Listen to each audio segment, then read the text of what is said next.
Mec, tu balances des attaques, ouais, je vais être là. Je vais être là. Je suis pas ton petit, moi. Je suis pas ton petit, Lopez. Oublie pas ça. Et j'en ai des très proches de moi, hein, qui se prostituent pour de l'argent. Lopez aime bien dire qu'il m'a récupéré alors que ma carrière a été en dents de scie, mais il faut pas oublier que Lopez m'a récupéré quand j'étais déjà champion du tournoi du Bellator. J'avais déjà le 24e classement mondial. Quand Lopez m'a récupéré, j'avais déjà atteint ce niveau, donc j'étais un combattant très fort. Il n'y a pas que l'aspect coaching, il y a l'aspect psychologique. Moi, j'étais sous emprise avec Lopez, j'avais un rapport, c'était un grand frère, mais il y avait cette domination totale où en fait, tu n'as pas le droit de faire tes propres choix. T'as pas le droit d'aller liker un post d'un Loïc Pora ou d'aller t'entraîner au Platinium parce que sinon Lopez, en fait, ce qui se passait, c'est que je l'ai fait une fois et il m'a pas parlé pendant 3 semaines. T'arrives, t'es là, t'as presque les larmes aux yeux en disant putain, mais qu'est-ce qu'il y a, frérot? Pourquoi t'es comme ça? Quand t'es un coach et tu fais en sorte que le mec se sente tellement mal parce que tu crées une dépendance affective et après tu le laisses en galère au moindre truc et tu sais que tu peux plus faire un pas à droite, un pas à gauche. Et d'ailleurs, c'est ce qui se passe avec vous et avec les médias. Tu t'es exprimé publiquement, tu l'as critiqué. Qu'est-ce qui se passe? T'es banni de Arès, tu n'as plus le droit de venir interviewer. Il faut oser parler. Il est temps que la peur change de camp. Recombattre Arès, comment te dire? Après cette interview, j'ai peur de subir le même traitement que toi.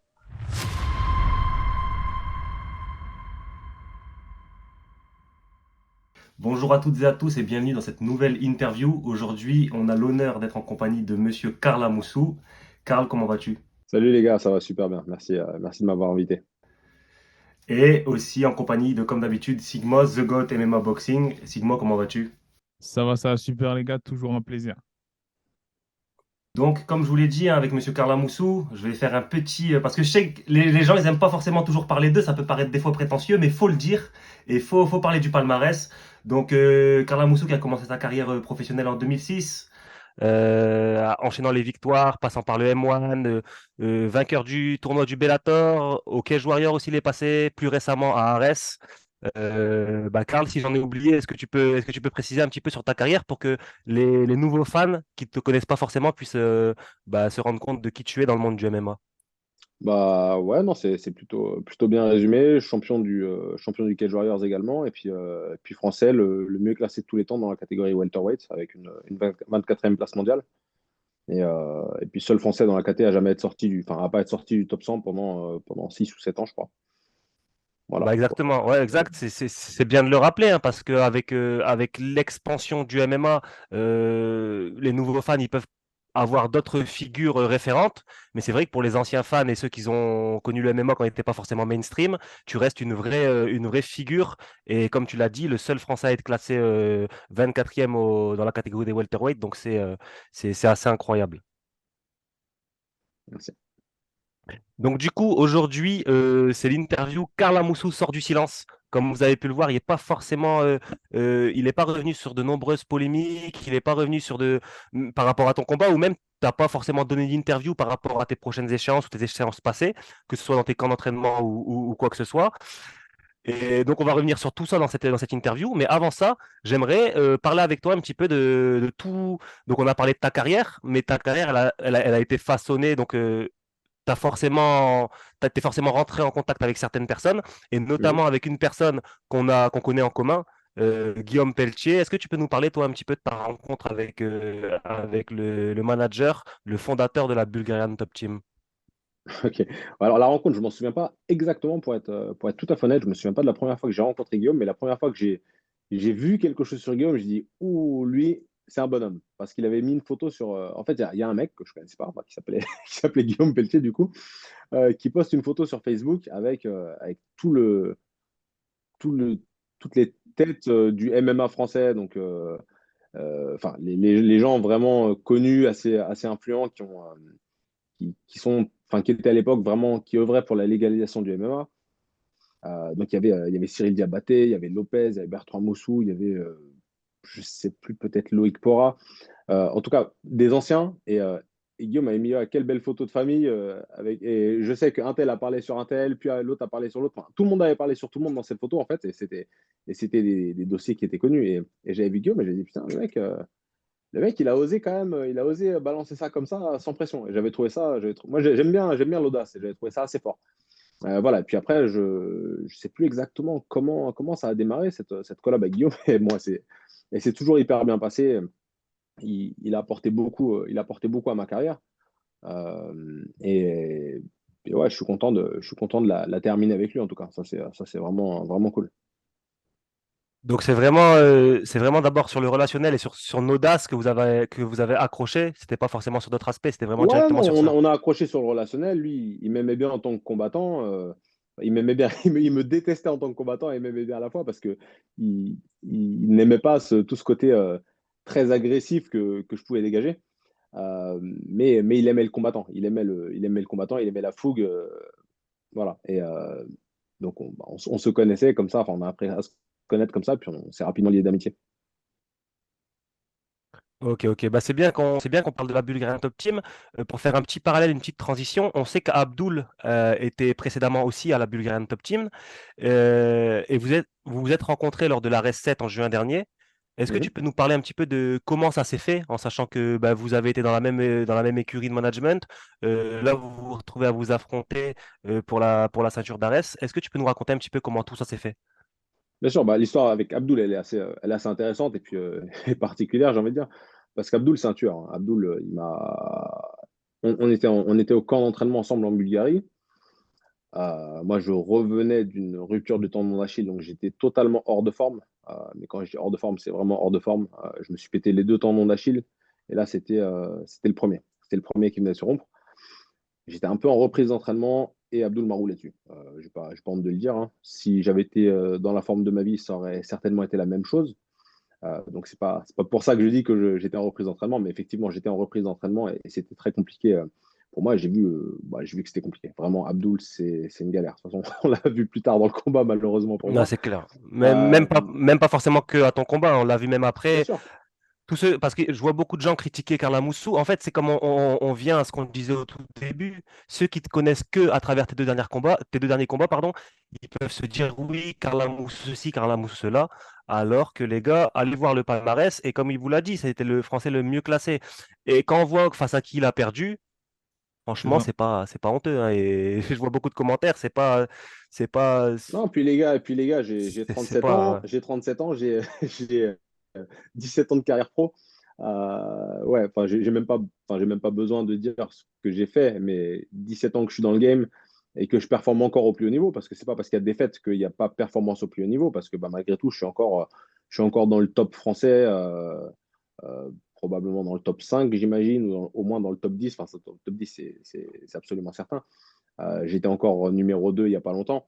Ma défaite contre Mika m'a fait reculer. Bref, c'était pas le sujet. La question, c'était comment ça s'est fait le combat avec Abdul. Donc, Abdul était en management chez Guillaume. Puis, il est parti chez Management Factory, donc l'équipe de management de Lopez Owaniebe. Et, euh, et ensuite, voilà, ils nous ont proposé ce combat. Et puis quand ils nous proposent ce combat, Guillaume, il me dit, putain, regarde ce qu'ils nous ont proposé. Il croit qu'on va accepter. Et je dis, bah ouais, on va accepter. Et je crois que c'est ma première embrouille avec Guillaume. Et Guillaume, il me dit, non, Abdul, en gros, il va te battre. Enfin, c'est même pas en gros, il me l'a dit clairement. Il m'a dit, Abdul, il est plus fort que toi, tu le passeras pas. J'ai dit, si, je vais taper Abdul. Je vais m'entraîner comme un chien, je vais tout mettre de mon côté et je le battrai. Et sincèrement, au moment où j'ai la proposition, je me dis que j'ai 20 à 30% de chance de gagner. Mais je suis un compétiteur, je suis un combattant.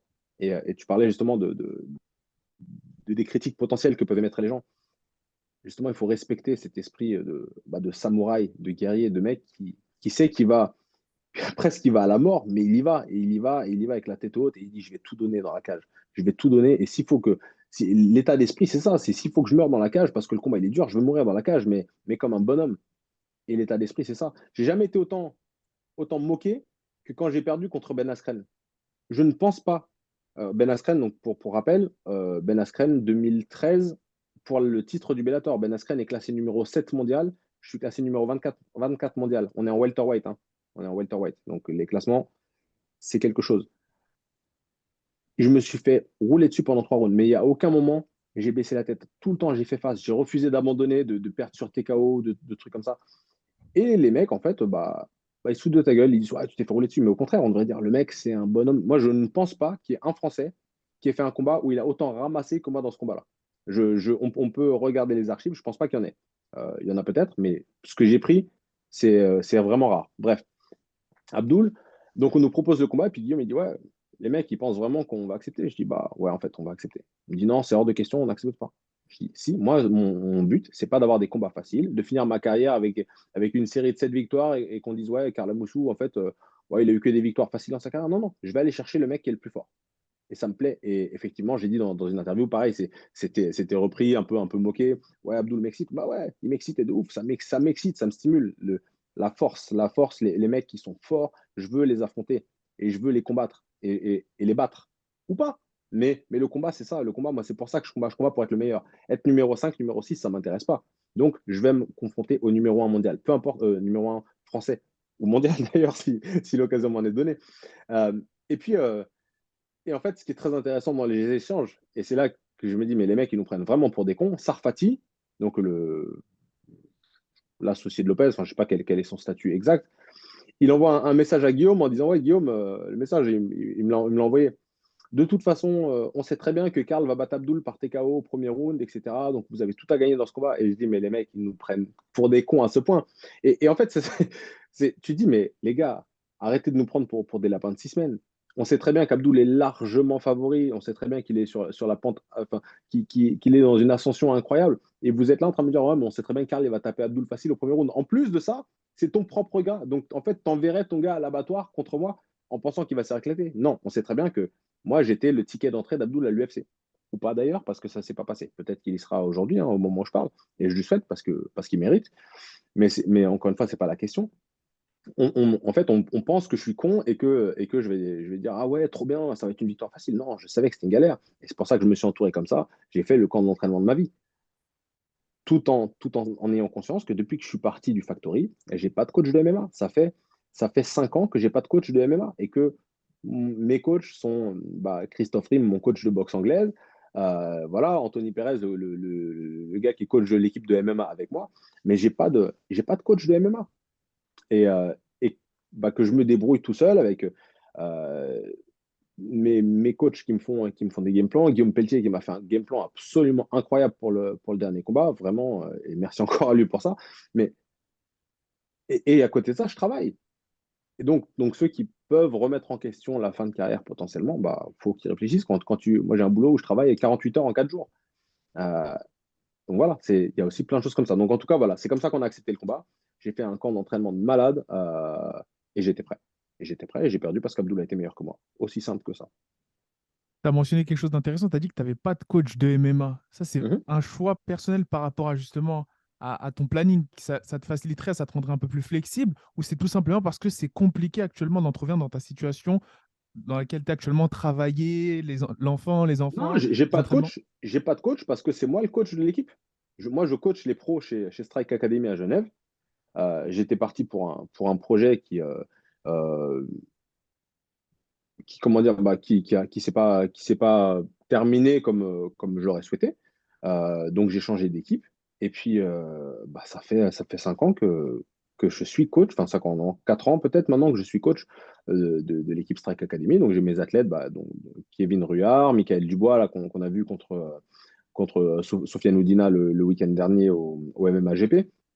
Voilà, donc j'accompagne aussi mes combattants et je me partage avec mon temps de travail aussi comme ça. Et voilà, mais j'ai pas de coach, c'est moi le coach. C'est moi le coach. Donc j'ai personne qui a l'expertise, par exemple qu'avait Lopez, euh, qui a l'expertise qu'avait Lopez pour me reprendre vraiment, voilà, à part mon coach de boxe qui a appris le MMA, à part mon frère Roger, à part voilà, les gens qui sont proches de moi, préparateurs physiques, etc. Mais j'ai pas de coach de MMA. Et ça fait 4 ans qu'il n'y a personne qui me dit, ouais, Karl, je pense que tu devrais plutôt te positionner comme ça, ou faire ça. Non, je fais tout seul, grâce à l'expérience. Ouais, Bah costaud. justement, moi je voulais revenir sur ce que tu évoques. Tu pas de coach Mhm. et tu évoques Fernand Lopez. On sait que bah, là, récemment, tu as connu Fernand Lopez, le promoteur, le président d'organisation, Mhm. mais auparavant, tu l'as connu également en tant que coach. Est-ce que toi, tu peux nous parler un petit peu de la relation que tu avais avec Fernand en tant que coach et puis même, pourquoi pas faire un parallèle avec notre dernier podcast où beaucoup de gens se posent la question, est-ce que Fernand est le pire coach? Donc, je vous le dis tout de suite, non, Fernand n'est pas le pire coach, mais toi, est-ce que tu peux nous donner ton ressenti sur Fernand Lopez en tant que coach, justement? Bien sûr, alors mon ressenti, c'est très simple. Pire coach, non. Pour moi, le meilleur. Pour moi, le meilleur. Et le meilleur, et pas un petit peu le meilleur de loin. Le meilleur de loin, le meilleur coach que j'ai eu de ma carrière. Mais meilleur coach pour moi ne veut pas dire meilleur coach pour l'ensemble. Ne veut pas dire meilleur coach pour tout le monde. Meilleur coach aussi parce que j'étais à un certain niveau. Lopez aime bien dire qu'il m'a récupéré alors que ma carrière a été en dents de scie. Mais il ne faut pas oublier que Lopez m'a récupéré quand j'étais déjà champion du tournoi du Bellator. Donc j'avais déjà le 24e classement mondial. Quand Lopez m'a récupéré, j'avais déjà atteint ce niveau. Donc j'étais un combattant très fort. Lopez, on n'a pas connu la défaite avec lui. On n'a pas connu la défaite. Il savait me parler. Il savait me parler, il savait m'entraîner. Pour moi, c'est un super entraîneur. Mais comme je dis, être un super entraîneur pour moi, ça ne veut pas dire qu'il l'est pour tout le monde. Parce que je connais plein de gens qui se sont plaints, qui étaient vraiment ignorés, mis à l'écart, rabaissés, peu importe. Euh, à côté de ça, je me suis entraîné avec celui qui est sans conteste le meilleur coach français en MMA, Daniel Vorin. Et j'ai pas super kiffé. Alors, on a fait 10 jours ensemble à l'époque. C'était à Temecula, quand j'étais parti donc en Californie. J'avais fait 10 jours là-bas. Et puis, je trouvais que Daniel il avait un style très box-style, que c'était pas forcément adapté au MMA. Je pense simplement que mon style ne matchait pas avec le sien à l'époque, mais j'ai pas kiffé. Et puis, moi, si tu me demandais, enfin, si tu m'avais demandé à l'époque qui était le meilleur coach entre Lopez et Daniel, je t'aurais dit Lopez. Mais, mais à côté de ça, Daniel, je me suis réentraîné avec lui l'année dernière et j'ai beaucoup aimé ce qu'il m'a montré, ce qu'il m'a apporté. Parce que mon style avait aussi évolué. Et puis bon, on a fait 10 jours ensemble. Tu ne compares pas une relation de 10 jours à une relation de quelques années, enfin de peut-être 5 ou 6 ans avec Lopez, je ne sais plus exactement. Mais excellent coach. Maintenant, il n'y a pas que l'aspect coaching, il y a l'aspect psychologique. Et en tout cas pour moi, j'étais sous emprise avec Lopez. J'avais un rapport, c'était un grand frère, mais c'était un grand frère qui, il y avait cette domination totale où en fait, tu n'as pas le droit de faire tes propres choix, tu n'as pas le droit d'aller liker un post d'un Loïc Pora ou d'aller t'entraîner au Platinium parce que sinon Lopez, en fait, ce qui se passait, c'est que je l'ai fait une fois et il m'a pas parlé pendant 3 semaines. Il m'a pas parlé pendant 3 semaines où il venait aux entraînements, salut. Et juste, t'arrives, t'es là, t'as presque les larmes aux yeux en disant, putain, mais qu'est-ce qu'il y a, frérot? Pourquoi t'es comme ça avec moi? Donc ça, Oh, mais ça c'était tranquille. c'était par rapport au fait que tu soit donnes de la force, soit communiques Oui, avec parce des qu'une teams fois, j'avais fait une concurrentes. photo, je crois que c'était avec Machida qui était allé au Platinum. Et j'avais fait une photo avec Lyoto. Ouais, c'était Lyoto Machida, hein. Et là, Lopez, il ne m'a pas calculé pendant 3 semaines, tu vois. Et j'avais un ami, vraiment, Mehdi Ben Lagdar, euh, qui, qui me tenait les pattes d'ours avant le combat du titre pour le Cage Warriors. Et Mehdi, c'était quand je dis c'est un ami, enfin, le mec, il venait à la maison, c'était la famille, Mehdi. Et, euh, Et en fait, Lopez, il m'a fait une scène. Lopez n'avait pas le temps il n'avait pas le temps à me consacrer. Donc, justement, vous parlez des trucs de plusieurs casquettes, j'ai vu ça. Lopez n'avait pas assez de temps pour me faire les pattes. Et je lui dis, mais Lopez, et un jour, il me fait une scène de jalousie. Ah, mais t'as qu'à aller avec ton coach Mehdi. Et quand il te parlait comme ça, tu savais déjà que c'était chaud pour toi. Et je dis, mais Lopez, pourquoi tu me dis mon coach Mehdi? Et moi, j'étais à quoi, 3 semaines du combat ou un truc comme ça. Et je me souviens, je vais voir Mehdi, je dis, écoute, frérot, c'est chaud. Lopez, là, il est en train de me faire des dingueries. Il va plus me calculer pour le combat. Il va pas m'accompagner. Je le connais, je sais comment il fait. Là, il est en train de me matrixer parce que je suis trop proche de toi et qu'il aime pas. Et je dis à Mehdi, je dis, s'il te plaît, il va falloir que je m'éloigne un peu de toi parce que je sais comment ça va finir. Et j'étais pas fier hein, parce que c'était vraiment mon pote. Mais Mehdi, en tant que mon ami, il me dit, non, t'inquiète, il n'y a pas de problème. Maintenant, ce qui se passe, c'est qu'il se passe ça. Derrière, plus tard, on s'embrouille avec Lopez. Lopez, qu'est-ce qu'il fait? Donc j'ai envoyé un message à Lopez en lui disant ouais, si tu veux, moi j'arrête de parler à Mehdi. Je sais qu'il va pas me dire oui, arrête de lui parler. Mais il me dit non, non, tranquille. Mais derrière, qu'est-ce qu'il a fait? Capture d'écran. Et là, ah, regarde Mehdi, ton pote, ce qu'il a dit sur toi. Donc du coup, Mehdi, il a arrêté de me parler. Et j'ai voulu m'expliquer avec lui. On s'est jamais expliqué. Peut-être que j'aurai l'occasion de le faire. Mehdi, j'ai jamais rien dit de mal sur lui pendant toutes ces années parce que c'est quelqu'un que j'adorais. Mais voilà le genre d'emprise qu'il pouvait y avoir. Et c'était malsain en fait. C'était malsain. Non, c'était trop. C'était trop. Et donc, Ouais. ça rentre dans le truc meilleur coach. Ouais, mais jusqu'à quel point? Pour moi, oui, meilleur coach. Mais en fait, quand tu es un coach et que tu fais sentir le mec, tu fais en sorte que le mec se sente tellement mal parce que tu crées une dépendance affective et après tu le laisses en galère au moindre truc et tu sais que tu peux plus faire un pas à droite, un pas à gauche. Et d'ailleurs, c'est ce qui se passe avec vous et avec les médias parce que tu t'es exprimé publiquement, tu l'as critiqué. Qu'est-ce qui se passe? T'es banni de Arès, tu n'as plus le droit de venir interviewer. Loïc Pora fait un post où il big up la transpi. Ah bah Loïc Pora, tu n'arbitreras plus. tu n'arbitreras plus chez Arès. Donc en fait, c'est quoi? C'est du totalitarisme. Pour moi, ça s'apparente à du totalitarisme où tu imposes des trucs. Et on sait très bien que si on parle, Lopez a une armée d'avocats, il est très bien conseillé. Les mecs, ils vont se mettre sur attention, est-ce qu'il y a diffamation là? Est-ce qu'il y a bam, bam, bam, bam? Je sais, probablement, ils vont essayer de me mettre un coup de diffamation sur moi. Si je tiens des propos comme ça, diffamation, il va m'arriver quoi? À un moment donné, il faut oser parler. Et moi, c'est pour ça que j'ai voulu faire l'interview avec vous, parce que vous avez osé parler et que personne n'ose le faire. Et oser, il faut oser parler, il faut oser dire les choses. Et à un moment donné, il faut arrêter. Il est temps que la peur change de camp. Il est temps que la peur change de camp, ça suffit. Il y a trop de. Moi, j'étais dans cette situation et maintenant, je parle parce qu'on ne me tient plus. On va me mettre un procès pour diffamation. Et alors, je vais aller en prison? Non. En plus, je ne fais pas de la diffamation. La diffamation, c'est dire des choses qui ne sont pas vraies. Alors, il va falloir prouver qu'elles sont vraies, si c'est le cas. Et il n'y aura pas de problème, je le ferai. Mais ce que je veux dire, c'est qu'à un moment donné, il faut arrêter. J'ai osé m'exprimer avec l'histoire du médecin, je ne sais pas si on reviendra dessus, à Arès. Ouais, bien sûr, pas de souci. Je me suis fait attaquer sur les réseaux par Lopez. Je me suis fait menacer de licenciement publiquement par Lopez. Menacer de licenciement publiquement. Donc en plus, je me fais afficher par mon patron.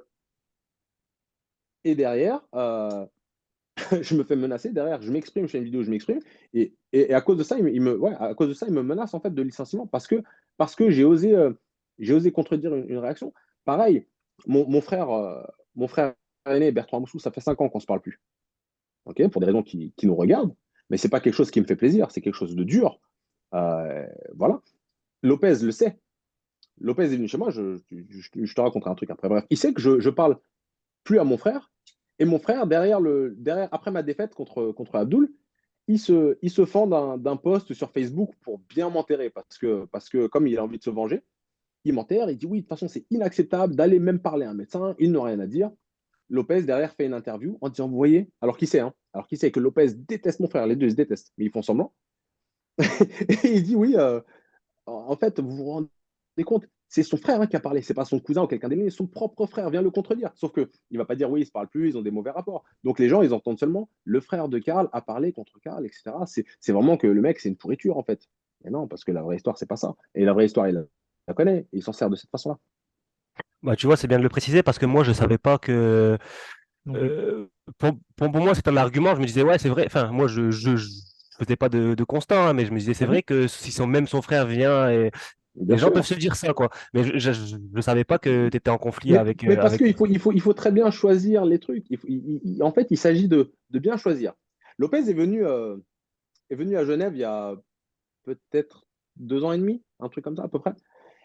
En fait, il a fait il est venu à Genève il y a 2 ans. Il me contacte. Donc nous, on ne se parlait plus parce que on s'est séparés puis on ne se parle plus.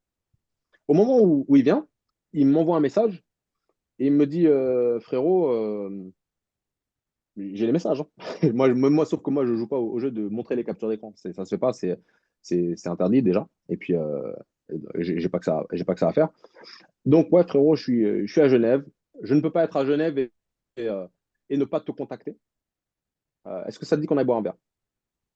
J'en parle à ma femme. Je lui dis, tu sais quoi, frérot? Viens à la maison. Viens, c'est bon. Vas-y, on fait table rase des trucs. On se met en face des problèmes. Viens à la maison, on parle. T'es la famille. Je ne vais pas faire le mec qui va boire un verre dans un café et t'es pas un étranger. Viens à la maison. Il vient. Il vient, on parle. Euh, il me raconte plein de trucs. Je lui raconte plein de choses. Il me dit qu'il adorerait me. Je venais de commencer à travailler avec Guillaume, mais il ne le savait pas.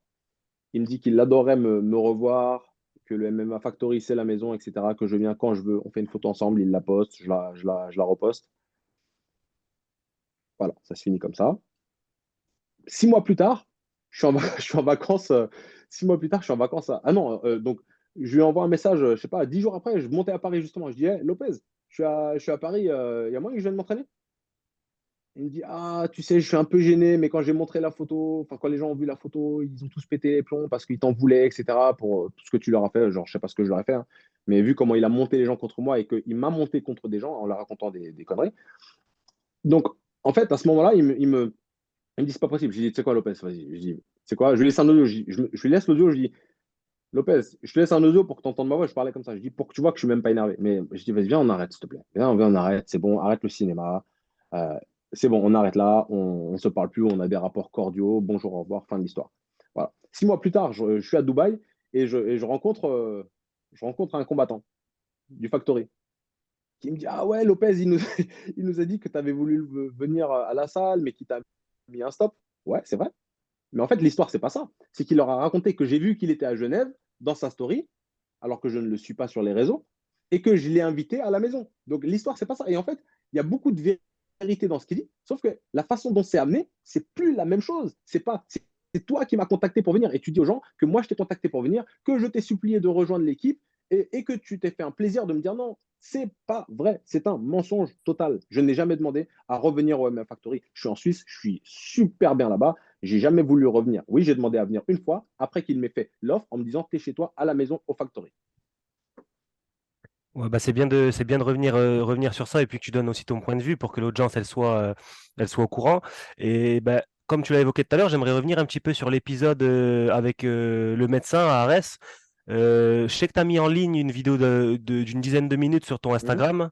Est-ce que tu peux nous en parler et nous réexpliquer un petit peu pour tous ceux qui te découvrent ce qui s'est passé et peut-être ceux qui t'ont découvert à travers cette polémique, qu'ils ont pas forcément eu ta réponse. Est-ce que tu peux toi nous expliquer ce qui s'est passé avec ce fameux médecin lors de l'arrêt 7 face à Abdul? Bien sûr, bah, le médecin, d'ailleurs, on s'est expliqué depuis. Hein, elle est très, très, très sympa, d'ailleurs, la doc. Euh, j'ai été arrêté à à la fin de la première reprise. J'ai été arrêté par la doctoresse. Voilà, elle me fait suivre le doigt. J'ai pas vraiment suivi le doigt, etc. Euh, et puis, bah, elle a arrêté le combat. On a cherché à avoir des explications parce qu'on ne comprenait pas la façon dont ça s'était passé, ce qui est, je pense, légitime. Enfin, je pense qu'on est dans un monde où on a encore le droit de, de poser des questions.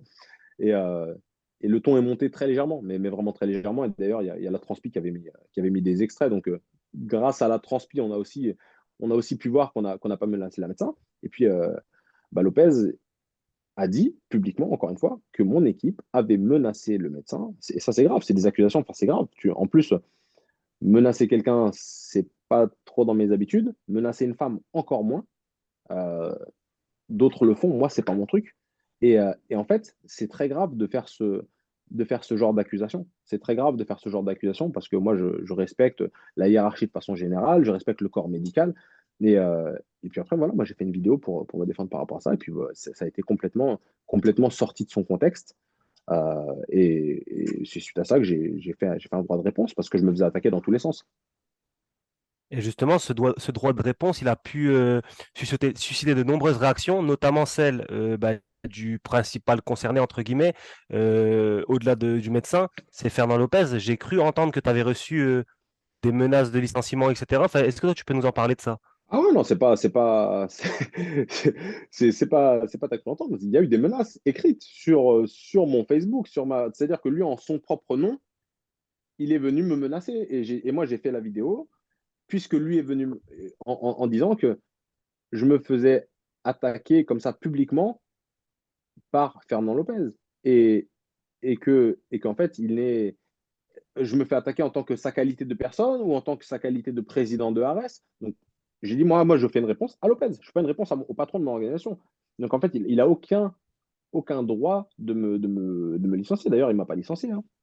Faut pas s'étonner. Et puis derrière, il m'a remis en main event. Donc, c'est pas que j'ai été puni et que j'ai été mis en bas de la carte. J'ai été mis en main event. Les punitions, elles sont arrivées de façon différente. Je pense, par exemple, alors ça, c'est que mon interprétation, mais peut-être en ne donnant pas un bonus pour le combat de la soirée, alors qu'on a fait un super combat avec Michael Lebou, qu'on a incroyablement bien vendu.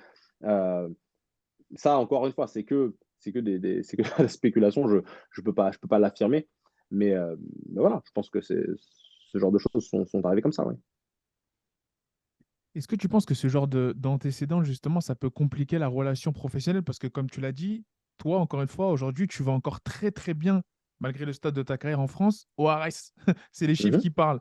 Et du Ouais. coup, est-ce que c'est un peu, ça donne une relation assez spéciale vis-à-vis de ton, entre guillemets, patron, justement, de la Mais il n'y a personne pas de pour laquelle tu relation. travailles? Il y a pas de relation. La relation, c'est on se serre la main parce qu'on se doit d'être poli. Après, il balance des petites attaques de temps en temps. Tu sais pas pourquoi. Comme la dernière en date, c'était quand Guillaume a remis en question la performance d'Abdoul et que publiquement, il dit, encore une fois, en mettant une vidéo preuve à l'appui d'Abdoul qui fait du ground and pound sur moi. Je me souviens plus des termes exacts, mais en gros, c'était pourtant, ton élève que tu as entraîné s'est bien fait défoncer par Abdul. Enfin, c'était un truc qui ressemble à ça. Donc, en fait, je suis ton athlète. Je suis ton athlète. Tu dois un peu me protéger en quelque sorte, en tout cas protéger mon image. Surtout que moi, quand je donne des interviews pour Ares, moi, les gars de Ares m'ont dit t'es le mec qui a fait les meilleures interviews, qui a les meilleures punchlines et tout ça. Donc, je suis pas là le mec relou qui vend pas, qui est comme ça. Non. Je mets du cœur dans ce que je dis. D'ailleurs, ça plaît ou ça plaît pas, mais ça crée de la réaction. Et c'est ce qu'un organisateur veut. Ça crée de la réaction. On aime ou on n'aime pas. Mais moi, j'ai un véritable franc-parler. Et, et en fait, toi, tu te retrouves à être, à avoir seulement un rapport cordial alors que tu fais des super trucs. Et ça va pas. Ça va pas du tout. Ta question, c'était, j'ai perdu le fil. Non, c'était est-ce que justement ça interfère justement dans le professionnel? C'est-à-dire que est-ce que ça peut interférer dans le fait de conclure certains combats, par exemple, ou autres? Oui, je pense que ça peut clairement interférer. Je pense que ça peut clairement interférer parce qu'il y a des partis pris. Euh, et que c'est pas agréable, tu vois, de finir un combat et de te dire peut-être que tu n'as pas eu le bonus parce que il y a anguille sous roche, tu vois. Et encore une fois, je suis que dans le peut-être. Je suis que dans le peut-être. Vous avez vu l'événement, hein. Apparemment, ils sont pas obligés de donner un bonus de combat de la soirée. Mais quand tu fais une guerre comme ça, quand tu es au troisième round, que tu lèves la main de ton adversaire, que le public est debout, je crois que ça s'appelle un combat de la soirée. Tu vois. Et en fait, tu mets une petite punition. Mais moi, en fait, il y a des gens, et j'en ai des très proches de moi, hein, très très proches, qui se prostituent pour de l'argent. Et il y en a d'autres, comme moi, qui en ont rien à foutre. Moi, tu vas me faire quoi? Je te dis, même tu veux m'attaquer pour diffamation alors que tout ce que je dis, c'est vrai. Vas-y, ça va me coûter un peu d'argent pour l'avocat, il n'y a pas de problème. Je travaillerai un peu plus dur pour avoir plus d'argent. Il n'y a pas de souci. Mais tu ne vas pas me museler. Et je me suis tu pendant assez longtemps. Et c'est terminé. C'est fini. C'est fini. Lopez, il le sait.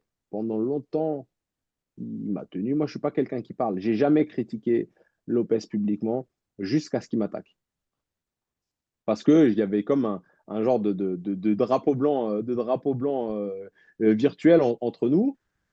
Tu m'attaques pas, je t'attaque pas. Mec, tu balances des attaques, je vais être là, je vais être là. Je suis pas ton petit, moi. Je suis pas ton petit, Lopez. Oublie pas ça. Oublie pas ça. C'est pas parce que tu as l'habitude. C'est pas parce que tu as l'habitude d'avoir des gens qui sont en dessous, parce qu'il y a cet ascendant psychologique, etc., que ça va marcher avec moi. Ça a marché un temps, je le sais, j'avoue. Mais c'est fini. C'est fini, et ça, je l'ai déjà dit, et c'est terminé. Donc, moi, on ne m'attaque pas comme ça gratuitement. Tu m'attaques. Moi, j'oublierai jamais quand Lopez, il m'a regardé, quand il m'a regardé en haut des escaliers après mon combat, et qu'il a regardé ma femme de travers avec le petit sourire en coin comme ça, genre, je vous ai bien niqué. Ça voulait dire ça. Ça voulait dire. Il peut dire ce qu'il veut, oui, c'est son interprétation. Non, je sais, il était en haut, position supérieure. Le langage non verbal, incroyable, en haut comme ça, avec son costard, et il nous regardait en bas avec un petit sourire en coin, alors que j'avais la gueule comme ça. Puis après, il fait dans l'interview, oui, non, ils sont pas venus me parler. Non, on n'est pas venu te parler, non. Mais c'est super facile. En fait, en interview, tu peux dire ce que tu veux. Là, je peux te raconter toutes les conneries que je veux. Et après, c'est aux gens de croire ou de pas croire. C'est super facile de manipuler les médias, entre guillemets. Je peux changer complètement de ton en 2 secondes et me faire passer pour le mec super sympa. Non, je suis pas du tout dans la confrontation, etc. Ou je peux être là, comme je suis direct, avec un discours, et puis les gens vont dire, ah ouais, ouais, il se la raconte, ou il est dur, ou il est comme. Non, en fait, je suis juste vrai. Je suis juste vrai. Et c'est pour ça que vous n'avez jamais entendu de conneries sur moi d'ailleurs, parce que sur moi, il n'y a pas de dossier, il n'y a pas des trucs chelous qui se passent. Et par contre, j'ai toujours été comme ça. J'ai toujours été comme ça, j'ai toujours été droit, j'ai toujours été vrai. Et puis ceux qui sont pas contents, ils m'aiment pas, et puis c'est comme ça. Et moi, j'ai pas de problème avec ça. Bah, c'est ça, hein, c'est pour ça que c'est bien aussi de t'avoir aujourd'hui en interview, puisqu'on sait que, bah, pas forcément que Fernand Lopez, mais essentiellement lui, il a une audience énorme, notamment sur d'autres chaînes, avec une très très grosse visibilité, où chaque semaine il peut dire un peu ce qu'il veut. Donc c'est tout à son honneur, il raconte ce qu'il veut, il n'y a pas de problème. Mais nous aussi, de notre côté, on se doit de donner la parole à d'autres acteurs qui peuvent parfois entrer en contradiction avec lui. Et c'est pas être contre Fernand, c'est pas être contre le Factory, c'est juste donner de la visibilité aux gens qui eux aussi ont des choses à dire. Donc c'est pour ça que tu es là aujourd'hui et c'est un réel plaisir de te recevoir. Merci. Euh, Mais la visibilité, justement, elle est importante. Et puis, ce qu'il a fait après mon incident, il a pris tous les médias, tous, du plus petit au plus grand. Ah non, pas la transpi. À part la transpi, il a pris tout le monde. Il a pris tout le monde du plus petit au plus grand. Et en fait, le petit, le tout petit, qui fait 20 vues, il dit trop de chance. Je fais une interview avec Lopez au MMA Factory, il met bien. Respect. il a ma loyauté. Bah oui. Et après, des mecs comme vous, bah, qui êtes considérés comme des renégats, ben, vous êtes les mauvais. Et puis, au revoir, Pugila. Merci, sur le Bah, côté. Et puis, tu reviendras quand tu montreras pas de blanche et quand tu auras compris la leçon et tu reviendras ou pas. À toi de voir la ligne éditoriale que tu souhaites prendre.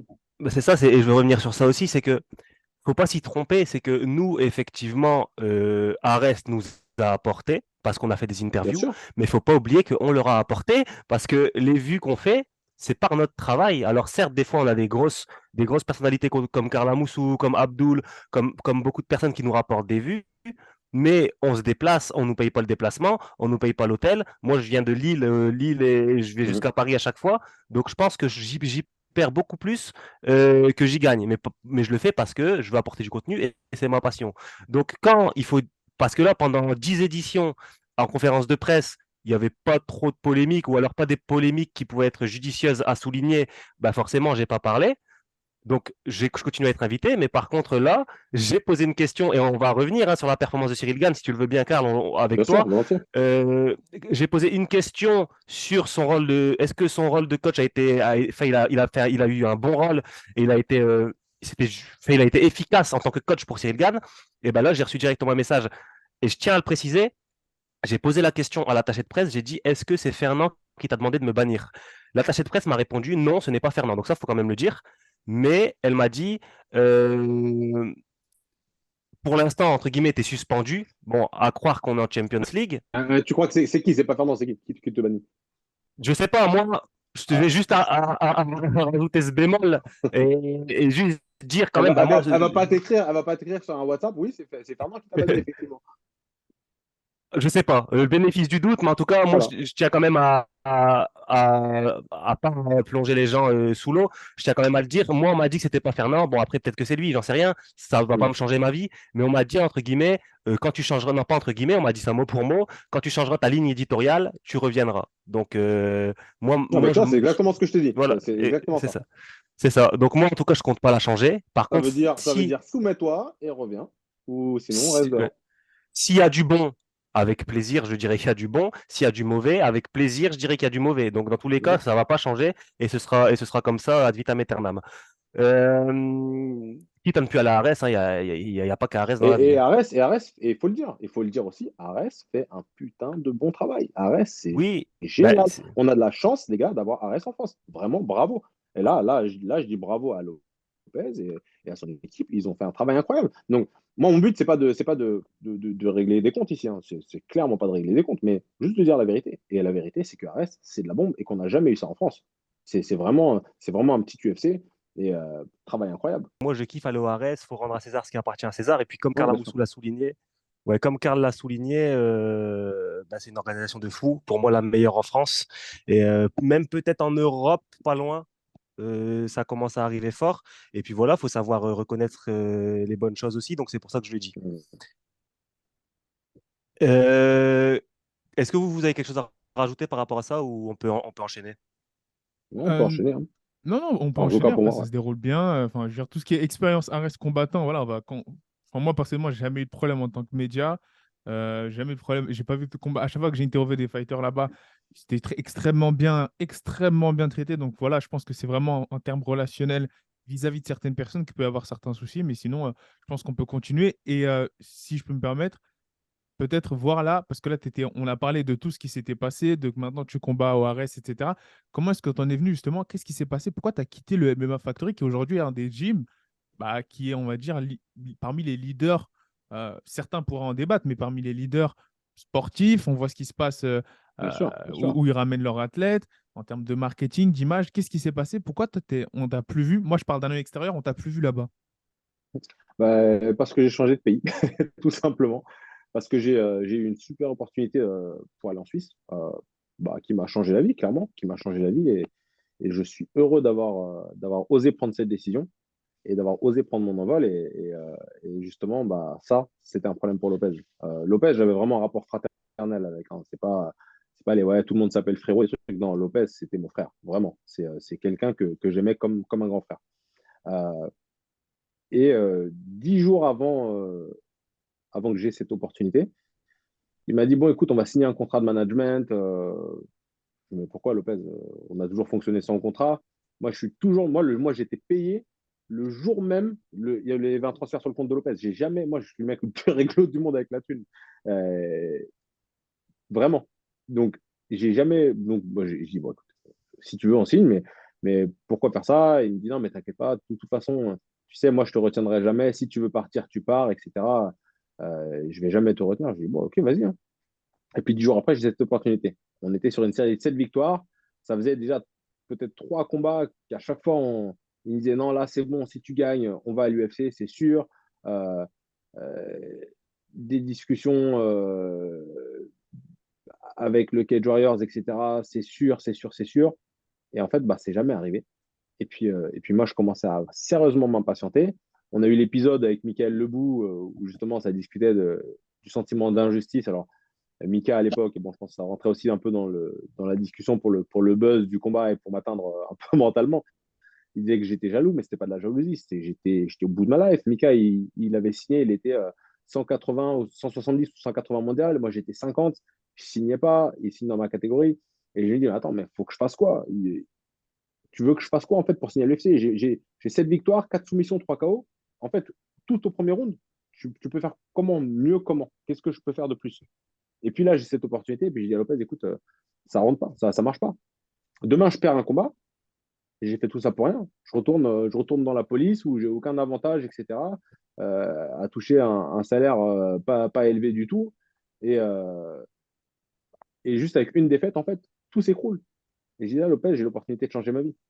Donc, je l'ai appelé, je lui ai dit, j'aimerais qu'on se parle, on s'est assis à un café, et je lui ai tout déballé. Je lui ai dit, tiens, moi, je veux vraiment te remercier pour tout ce que tu as fait pour moi, Lopez. Tu as été un coach incroyable, tu as été un grand frère pour moi, vraiment, et je te remercierai jamais assez. Même aujourd'hui, je le remercie encore, hein. Peu importe les discords qu'on a pu avoir, Lopez, c'est quelqu'un qui a apporté énormément à ma carrière. Et il faut le dire, et il faut savoir dire merci à quelqu'un qui t'a apporté. Même s'il a fait plein de choses mauvaises, il faut savoir dire merci pour les bonnes choses. Et ça je le fais sincèrement.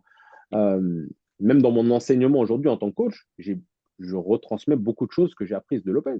Tout comme j'ai appris beaucoup de choses de Thomas Loubersan en peu de temps et que je les retransmets. Et c'est ça, en fait, l'échange qu'on doit avoir. Bref. Et puis je dis, voilà, Lopez, bah, je vais partir. J'ai cette opportunité. Je peux pas la laisser passer. On regarde comme ça. Non. Je commence à, non. Je dis, non, non, tu vas pas partir. Je dis, mais ça va pas ou quoi, Lopez? Et, euh, et en fait, il y avait un tel détachement, une attitude tellement. Je m'en bats les couilles, en fait. Je peux pas le dire plus poliment. C'était vraiment, non, tu partiras pas. Tu partiras pas. Et je dis, mais Lopez, tu peux pas me faire ça. Il me dit, non, t'as signé un contrat. Je dis, mais Lopez, c'était moi. Et j'ai pleuré. J'ai pleuré. J'ai de la honte. J'ai pleuré devant lui comme ça. J'ai dit, parce que j'ai eu tellement mal. J'ai dit, comment tu peux me faire ça, Lopez? Comment tu peux. Tu me dis que tu es mon grand frère. Là, j'ai l'opportunité de changer ma vie. Tu connais ma femme, tu connais ma fille. Ma fille, elle t'appelle elle t'appelle tonton. Comment tu peux me dire non alors que j'ai l'opportunité de changer ma vie? Je ne suis pas en train de te partir en disant putain, t'as merdé à cause de toi, je suis pas l'UFC. Je dis Lopez, je sais que tu as tout fait pour m'y mettre. Ça, juste, ça arrive pas. Et je vais faire quoi? Je vais rester à ma vie avec mon salaire assez faible, à vivre dans un quartier que j'aime pas.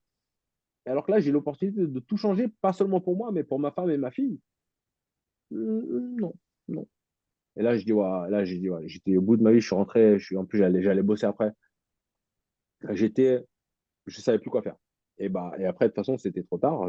Moi, j'avais pris ma décision.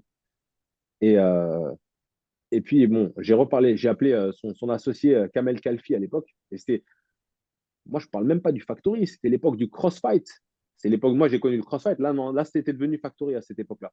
C'était 2017. C'était devenu Factory. Mais pour dire, le temps où j'étais au Factory au début, c'était le Crossfight encore, le club. Ça s'appelait comme ça. Et puis, j'appelle son associé Kamel Kalfi. Je dis, Kamel, s'il te plaît, aide-moi, parle avec Lopez. Vous ne pouvez pas me faire ça. Moi, je n'ai jamais rien fait. J'ai toujours été super réglo. Là, ne me laissez pas en galère comme ça, les gars. Et libérez-moi du contrat, vous m'avez dit. Et oui, alors, n'importe qui dira, oui, tu as signé un contrat, ça, oui, d'accord, mais après, il y a signé un contrat, et il y a avoir un rapport fraternel et faire confiance à quelqu'un qui dit, non, mais t'inquiète, le contrat, c'est pour la forme, et voilà. Bah, visiblement, ça c'est arrivé à d'autres après, hein. Il y a eu des histoires de ce que j'ai entendu récemment. Mais Donc, j'appelle Kamel et Lopez, il me dit, en fait, Lopez me rappelle et là, il me fait un travail. Il me fait un travail et j'ai pas compris tout de suite. J'ai compris il y a peu de temps, en fait. Il me fait un travail, il me dit, tu sais quoi, je voulais te laisser partir. Je voulais te laisser partir, mais je peux pas. Parce que, parce qu'en fait, j'ai parlé avec Rizlen Zouak et Rizlen, elle m'a dit, franchement, Karla Moussou, c'est trop un fils de pute. C'est vraiment un bâtard de te faire ça après tout ce que tu as fait pour lui. Tu devrais pas le laisser partir. Il me dit, franchement, c'est Rizlen qui m'a fait réaliser. Et parce que Rizlen, elle m'a dit ça, je peux pas te laisser partir. J'avais une haine contre Rizlen. Rizlen, si tu regardes, désolé, hein, je parle au passé parce que c'est, j'ai pas la haine. On s'est recroisé depuis. Voilà, j'ai du respect pour elle et tout ça, il y a pas de souci. Mais c'est les termes que j'ai entendus. Donc moi, j'avais une haine contre Rizlen de ouf. Parce que je me suis dit, en fait, si elle n'avait pas ouvert sa bouche, Lopez, il m'aurait laissé partir. Mais Lopez, il m'aurait jamais laissé partir. Il s'est juste servi du truc. Je sais pas si c'est vrai ou pas vrai. Peut-être qu'elle l'a dit. Parce que je sais pas non plus ce qui lui a été rapporté. Mais voilà l'histoire. Voilà la véritable histoire. Et je suis parti. Et après, il s'est encore passé des trucs. Mais ça, j'ai pas le droit d'en parler. Mais, euh, mais voilà, c'est comme ça que je suis parti du Factory. D'accord.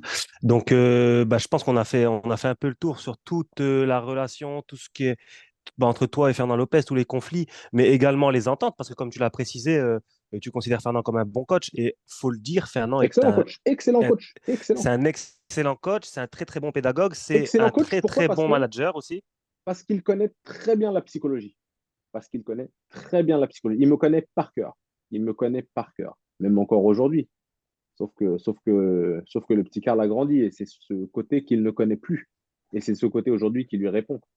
Mais Lopez est un fin psychologue. Est un fin psychologue. Et c'est pour ça que ça peut être aussi très problématique. Parce qu'il sait en jouer. Donc voilà, merci en tout cas de nous avoir éclairé un peu sur ça. Je voudrais revenir avec toi sur, puisque c'est de l'actualité, revenir sur la performance de Cyril Gane. Toi, en tant qu'athlète professionnel, en tant que combattant, comme on a rappelé Ouais. ton palmarès, est-ce que, et puis aussi, on sait que dans ton coin, tu as Thomas Loubersan, etc. Vous avez peut-être parlé entre vous sur la performance de Cyril Gane. Qu'est-ce que tu en as pensé, toi, que ce soit du point de vue de la performance en elle-même, du point de vue de l'approche du combat ou même post-fight? Qu'est-ce que tu en as pensé? Est-ce que tu peux nous donner ton avis? Attends une seconde. Yes. Désolé, les gars. La performance, il n'y a pas grand-chose à dire sur la performance. La performance, elle était unilatérale. Il n'y a pas eu, y a pas eu de match. Il n'y a pas eu de match. Il n'y a pas eu de match et faut faire attention à la communication. Et là, je ne parle pas de la communication du côté Factory ou GAN. Je parle de la communication des médias. Parce que vous avez aussi un rôle. Je pense que un des rôles, c'est de soutenir les combattants, même si ce n'est pas une obligation. Mais vous devriez avoir un devoir d'objectivité aussi. Il faut faire attention, je pense, à pas trop tirer sur les gars, gratuitement et à bien analyser. Yann, il a affronté le GOAT. Et une défaite contre le GOAT est plus que permise. Mais une défaite contre le GOAT de cette façon, et avec la communication qu'il y a eu autour, pas acceptable. Pas acceptable parce que moi, j'ai beaucoup de respect pour l'athlète Cyril Gann. Il n'y a aucun Français aujourd'hui qui a atteint ce niveau. Euh, en plus de ça, avec autant de facilité, et il a un super style. Voilà. Et ça, il faut le respecter. Il faut le respecter. Maintenant, l'erreur, bon, alors, il y a eu beaucoup d'erreurs selon moi. L'erreur catastrophique, ça a été la communication. Ça a été la communication parce qu'en fait, je pense que Gann et Lopez Owonibe ont attiré beaucoup de haine sur eux en affichant cette totale décontraction qui était dans l'exagération. Qui était dans l'exagération. Ça veut dire qu'ils ont montré qu'ils en avaient rien à foutre. D'ailleurs, Boulox je me suis même demandé est-ce qu'il surjouait pas parce que Boulox parle dans le AB Show. Salut Boulox, si tu le regardes. Et il dit ouais, en gros, Gann, il s'entraîne pas très dur, il s'amuse. Et je me suis dit est-ce que les mecs ils sont en train de faire un travail psychologique en faisant croire qu'ils en ont rien à foutre et on sait très bien que Jones il va tout étudier, il va faire traduire le français en anglais, etc. Ou est-ce que vraiment le mec ne s'entraîne pas? Et s'il ne s'entraîne pas, comment Boulox peut-il dire ça publiquement sur un média, ce qui est très grave? Enfin, et là, je parle pas en tant que média, mais en tant que partenaire d'entraînement. Là, c'est très grave. Euh, mais le combat, non, c'était une catastrophe. C'est une catastrophe. Mais après, et là, c'est là que vraiment il y a un truc qui me saoule avec les médias, c'est que les gars, vous êtes là à dire, vous, c'est pas vous pigez là, les médias de façon générale, et beaucoup de fans, ouais, il dansait sur du Ayana Nakamura, il faisait ci, il faisait ça.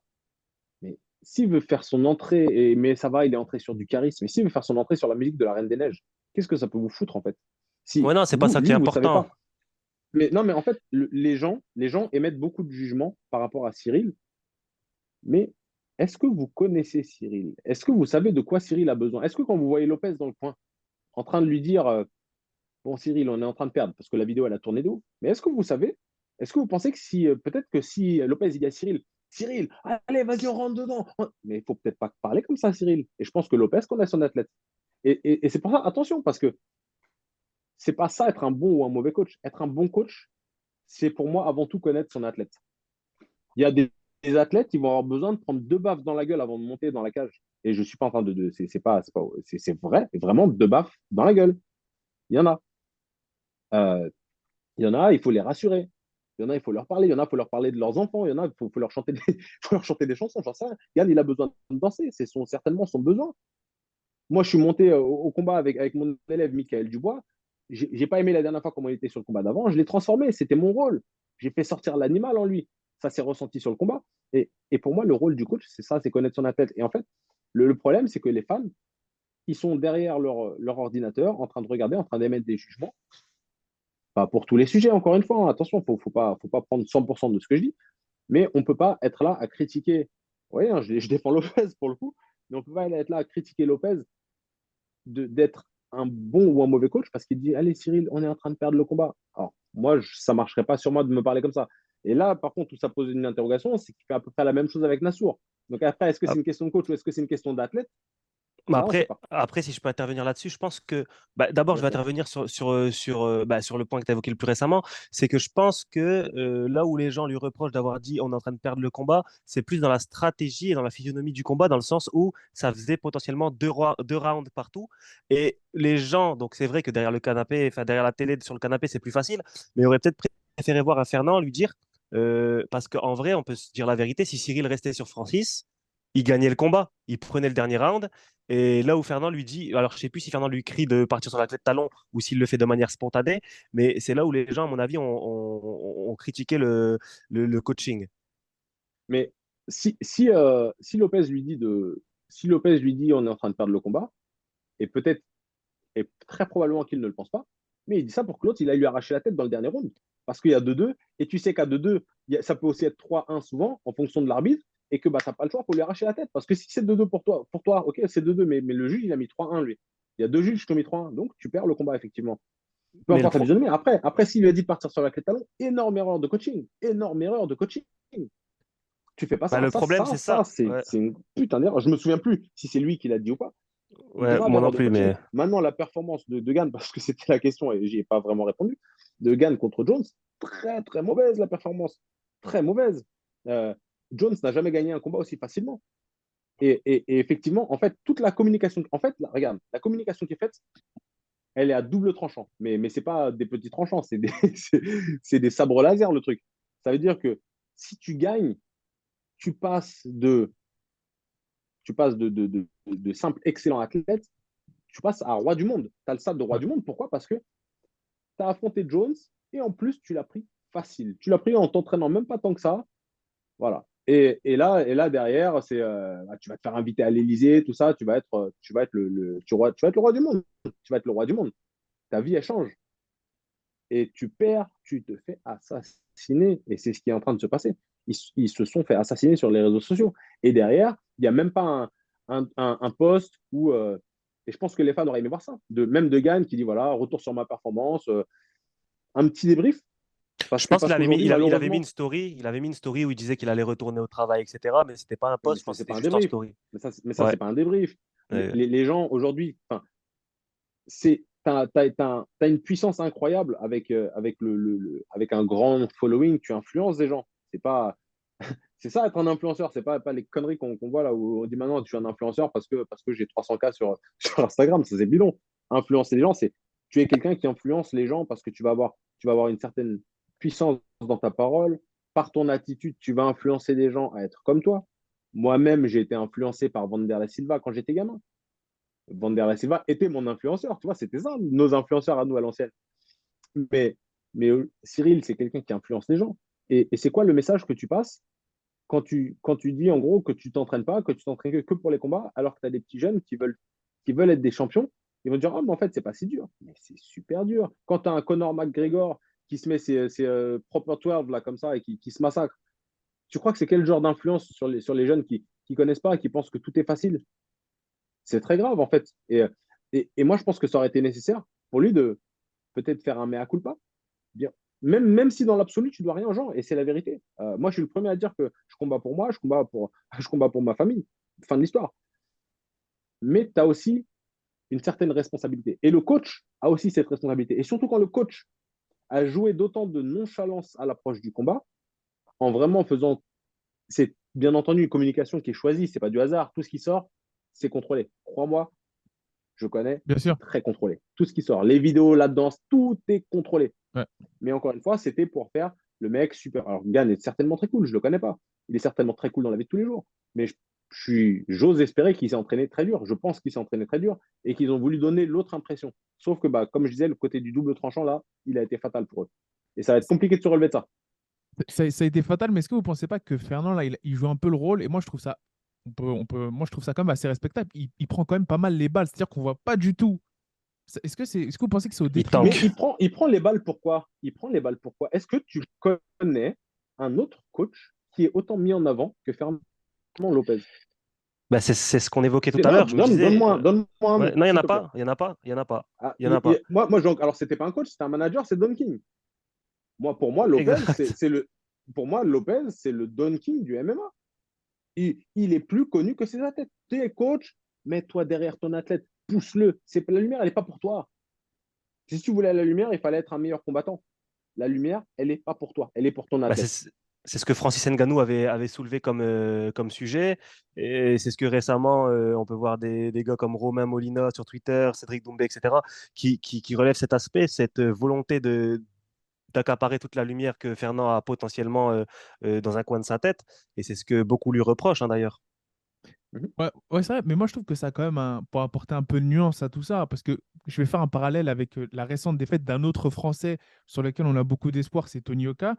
Lui, par exemple, il n'y a pas cette muraille médiatique qui est représentée par une personne pour le protéger. Il prend tout dans la face, dans son nom et directement dans son image de marque. Est-ce que là, vous ne pensez pas qu'il y a quand même un peu de bénéfice au fait que voilà, qu'il y ait au moins cette image Fernand qui soit là pour intercepter quelques balles et lui permettre ça va pas lui permettre aussi peut-être par la suite de rebondir un peu plus rapidement, même si on sait que ça va être compliqué parce que par exemple en boxe anglaise pour Tony Oka, c'est dur. Parce que j'ai vu une vidéo l'autre jour, là, je me souviens plus Ouais. où je l'ai vue, mais j'ai quand même vu une vidéo où Lopez disait que Gann bougeait mieux que Mohamed Ali. Vous l'avez pas vu ce truc? Si, si. Si, j'ai entendu parler. Ouais. Non mais les gars, en fait, quand tu fais ce genre de déclaration, derrière, mon pote, tu as intérêt à avoir un gilet pare-balles parce que tu vas te faire tirer dessus. Hein. C'est, tu fais ce genre de déclaration, ouh, c'est chaud. C'est Mohamed Ali. C'est quand Tyson lui-même disait non, tu peux pas me comparer à Mohamed Ali, comment faut pas oser me comparer à lui, c'est le plus grand. Et Lopez, sans pression, il a comparé. C'est pas qu'il a comparé, c'est qu'il a dit que, je crois, hein, si j'ai pas de bêtises, Si, si, ouais, c'est qu'il c'est a ça, dit que il a dit Gann qu'il bougeait avait un mieux, meilleur. Oui, si, si, bougeait si, si. mieux que Mohamed Ali. Alors, reste concentré, frérot. Alors, Mais, mais après, pour revenir sur ta question, Sigma, je pense que certes, il est là pour tanker toutes les balles, Ouais. mais entre guillemets, des balles que lui a chargées dans le chargeur c'est ce que je suis en train de te dire. des assaillants, ouais. Ouais. Parce qu'en fait, Et Lopez, euh, attends, Lopez, il a, il a attaqué Voirin. Voirin, il est gentil. Il il est fait chier gentil de ouf. personne. Justement, personne ne le connaît. Alors, Daniel, pas de manque de respect quand je dis personne ne te connaît. Hein. C'est Non, par oui. rapport à un Lopez, personne ne connaît Daniel Voirin. Tu crois qu'à l'UFC, les gars, ils sont ah oui, Daniel Voirin, Et Lopez, il dit Daniel Voirin, c'est un SDF du MMA. C'est le SDF du MMA français. Mais c'est quel manque de respect pour le mec qui a le plus grand palmarès de coach, mais pas un peu, mais de loin. De loin. Quand ce même Lopez qui dit Ramzan Jembiev ne parle même pas français, etc. Mais pourquoi tu veux humilier les gens comme ça? Tu veux humilier les gens, mais derrière, pourquoi, les gars, pourquoi vous croyez qu'il y a autant de gens Et après, c'est très facile de dire oui, ils sont jaloux de ma réussite. Et là, là, là, là. C'est pas de la jalousie. Si tu fais des dingueries aux gens, les gens, à un moment donné, ils vont se dire c'est bon, ça suffit maintenant. Regarde, la dernière fois, ils ont fait une liste des embrouilles et tout. Alors, tout le monde a des embrouilles. Enfin, vous avez eu des embrouilles avec des gens, j'en ai eu aussi. Mais à un moment donné, il faut arrêter de toujours dire oui, c'est parce que les gens sont jaloux, parce que je réussis. Oh, arrête. C'est pas parce que tu réussis. Si tu réussis. Alors, oui, il y a des gens qui sont jaloux parce que tu réussis. Mais il y a aussi des gens qui sont dégoûtés parce que tu leur as fait des dingueries. J'en fais partie. Et je m'exprime malgré tout avec objectivité. Je dis merci pour les choses qu'il m'a apportées et je dis bah non pour les. Enfin, et je réponds pour les choses mauvaises qu'il m'a faites. Et encore, je me suis jamais exprimé publiquement parce que, parce que je voulais pas le faire en fait, parce que je voulais pas le faire. Mais à un moment donné, il faut aussi que les gens fassent attention. Il faut aussi que les gens fassent attention à ce qu'ils peuvent entendre et on peut pas tout accepter. Est-ce que tu penses que cette ère justement des réseaux sociaux, des médias MMA et sports de combat qui naissent à foison accélèrent la portée et la puissance de parole, mais que les acteurs, eux, principaux du MMA n'ont pas forcément parfois conscience du poids de leurs mots, qu'ils soient négatifs ou positifs? Pas conscience du poids de leurs mots. Les acteurs, encore une fois, c'est vague parce que Ouais. il y a des profils qui sont totalement opposés. Moi, par exemple, je sais que je suis quelqu'un qui fait très attention à ce que je dis parce que je peux te dire que si je disais ce que je pensais aux mecs qui viennent insulter sur les réseaux sociaux, j'aurais insulté des gens fortement parce qu'en fait, aujourd'hui, tu es attaqué par des mecs qui ont des faux profils, Ouais. par des mecs qui ont des faux profils et, euh, et, qui se cache derrière des faux profils, qui t'attaque, qui t'insulte. Tu as une discussion tout simple, le mec il vient, il te met TG ta gueule. Pourquoi en, Dans la vie de tous les jours, est-ce que même pas moi, parce que je suis un combattant et que je suis censé faire peur, etc. Mais même, enfin, il n'y a personne dans la vie de tous les jours où tu parles normalement, il dit ouais, ta gueule, vas-y. Mais non, mais par contre, sur les réseaux sociaux, c'est normal d'insulter un mec, c'est normal d'être raciste, c'est normal d'insulter un mec parce qu'il est gros. Tout est normal. C'est une catastrophe. Et en fait, moi, je suis heureux de ne pas avoir connu les réseaux sociaux quand j'ai commencé le MMA. Parce Ouais. que je suis heureux de pas évoluer avec ça. Et alors, j'évolue avec ça maintenant, mais je suis sur la fin. Et, euh, et je me sens chanceux, en fait, de ne pas avoir eu tout ce truc qui venait me polluer Mm. euh, parce que c'est vraiment nocif. C'est vraiment nocif, en fait. Et c'est super cool quand il y a des fans qui apportent du soutien. Et il y en a beaucoup, hein. Il y en a beaucoup, beaucoup, beaucoup. Et vraiment, enfin, moi, tous ceux qui me soutiennent, je n'aime même pas dire le terme fan, parce que t'es qui, en fait? Tu vois? Mais juste les gens qui soutiennent, c'est trop cool. C'est trop cool. Mais après, Bah après, après les mecs là qui connaissent ça, tu peux les appeler la majorité silencieuse. ouais, il paraît que c'est le nom que ça porte. Ouais, c'est ça. Exactement. Mais, mais voilà, mais pour revenir en tout cas sur ce qu'on disait sur Fernand, moi je pense qu'il y a beaucoup de gens, beaucoup de Français aussi, qui voulaient voir Cyril perdre pour voir Fernand atteint. Parce que je pense que Fernand suscite beaucoup de. Bah, il est polarisant. Il y a beaucoup de gens qui le détestent, il y a beaucoup de gens qui l'adorent, enfin, qui l'aiment beaucoup.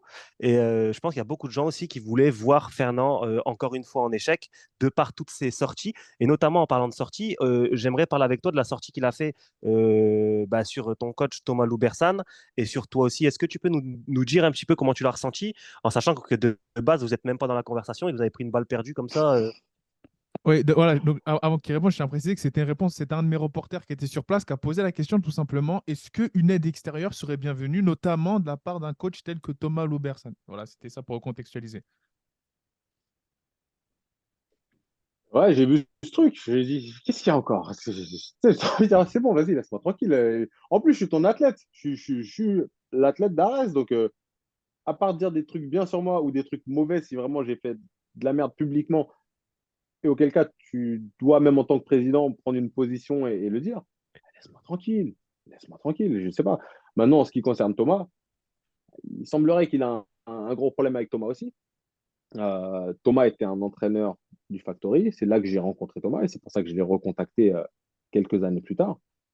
Euh, et pour moi, il a été un super entraîneur, super compétent, super fort. Plus gros palmarès de grappling en France. Maintenant, pourquoi les gens prennent des balles perdues comme ça? Je ne sais pas. avec une pédagogie, hein. Moi, je tiens à souligner la pédagogie de Thomas Loubersan.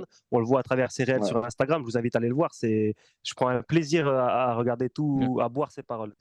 Franchement, c'est top. Non, puis techniquement, c'est une dinguerie. Par contre, tu parles beaucoup, Thomas. Non, mais non, vraiment, super. Ça, c'est juste une petite vanne, mais euh, super entraîneur, super fort. Incroyable, incroyable au sol. Vraiment, vraiment. Mais du Mais coup, ouais, non, alors ouais, voilà. pourquoi balancer des balles? Pourquoi? Non, je sais pas. En J'ai pas la fait, nous, réponse. maintenant, ça nous met dans une position parce qu'en fait, mon reporter, lorsqu'il a posé cette question-là, c'était pas du tout Ouais. dans une optique de justement que tel un tel reçoive des balles. Et du coup, Il a, là, je il a parle pas été, peut-être. il a pas été banni de Arès, lui?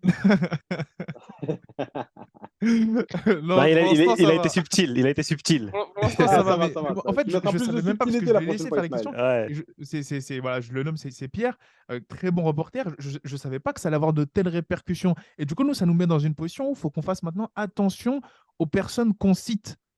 Faut faire très attention aux personnes qu'on cite parce qu'on ne sait pas quelle réaction ça peut susciter chez l'autre. Et moi, là, je me mets, entre guillemets, je me fais l'avocat, entre guillemets, du diable. Peut-être que sur ce moment-là, Fernand Lopez, CEO de Arès, était, on va dire, acculé. Il avait beaucoup de choses dans son esprit. Il a entendu certains noms. Il s'est senti contre les cordes, peut-être. Alors moi, Alors que ce n'était pas du tout j'ai oublié l'objectif un de la truc parce que question. tu parles de Thomas et de faire attention. J'ai oublié aussi de dire que Thomas avait été interdit de me coacher sur mon combat d'après contre Michael Lebou, hein. Donc, parce qu'il s'est exprimé publiquement, parce qu'il a reposté des trucs de la transpi. Et donc, on a eu comme instruction, donc avec mon manager, qui ne serait pas autorisé à faire le corner. Bah, Voilà, il me tout semble comme que, ouais, exact. Loïc Il me Pora semble que aussi, je crois faire. qu'il y a une histoire comme ça, il me semble. Parce que pareil, il avait, je sais plus, je sais plus, mais Loïc Pora aussi avait été interdit. Je sais pas s'il est revenu d'ailleurs. Il est revenu, Euh, effectivement. il est revenu, ouais. Voilà. Ouais. Mais c'est vrai que Fernand Lopez avait justifié le fait que Thomas Loubersan ne puisse plus coacher bah, par l'altercation qu'il y avait eu, enfin l'explication, j'ai vu la vidéo, c'est une explication, hein, vous êtes tout à fait Mhm. légitime à demander explication sur ce qui s'est passé auprès du médecin, même si c'est vrai que dans la forme, ça peut paraître un peu violent, qu'il y ait trois gaillards comme ça qui se mettent devant elle, mais il n'y a pas eu d'insultes, il n'y a pas eu de... Non, et et après, puis c'est ce que j'avais dit dans la vidéo que j'avais postée. Si les trucs étaient allés trop loin, il fallait déposer plainte. Enfin, Ouais. je veux dire, t'as quelque chose comme ça, t'as une femme qui est soi-disant menacée par un gaillard comme Lou Bersan, ben, tu déposes plainte, il va faire une petite garde à vue, il va réfléchir à ce qu'il a fait, et puis, il ressortira le lendemain ou pas, en fonction de la gravité. Mais bien entendu, il n'y a pas eu, puisque on était loin d'être dans ce type de contexte. et du coup, pour continuer sur ce sujet-là, euh, j'imagine que tu vas recombattre à Arès. Là, je sais que tu avais un combat de prévu, il me semble qu'il a été annulé. Alors, euh, recombattre Arès, comment te dire? Après cette interview, j'ai peur de subir le même traitement que toi. Donc, je ne Ok. sais pas si, je ne sais pas si je recombattrai. Euh, mais ouais, ouais, en tout cas, il est prévu que j'y combatte. Voilà, je m'entraîne, je me tiens prêt, je suis plus ou moins tout le temps prêt, sauf quand je suis blessé. J'ai eu une blessure dernièrement.